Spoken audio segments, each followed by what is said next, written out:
Mr. Speaker, I want to also thank my colleague from Texas, Mr. Burgess, for his work on this effort as well. I chair the Homeland Security Committee, but I also chair the Childhood Cancer Caucus.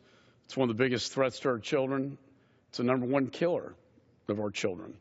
And so therefore I rise in support of H.R. 3381, the Childhood Cancer STAR Act, because it will address 4 major concerns facing the pediatric cancer community: survivorship, treatment, access, and research.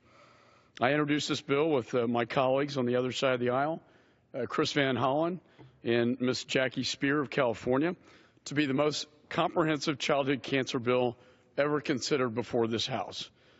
I co-founded, as I said, the Childhood Caucus 7 years ago as a platform to give children a voice, children that don't have lobbyists, children that are dying, who have been impacted by this life-altering diagnosis.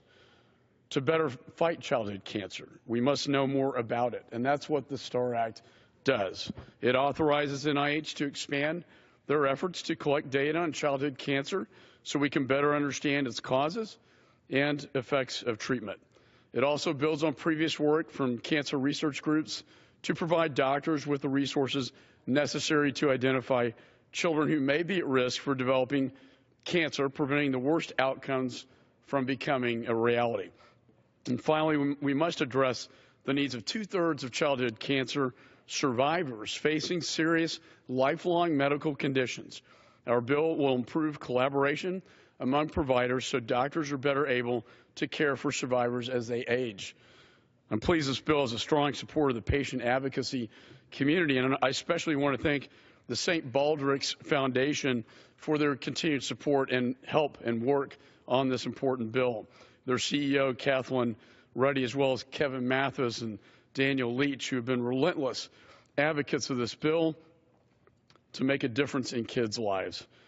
I look forward to working with them in the future as we look to further address the needs of the childhood cancer community. I'd like to close, Mr. Speaker, by stating that we are also very excited that the Cures Act bill passed the House of Representatives, a very important bill to curing not just childhood cancer, but all diseases.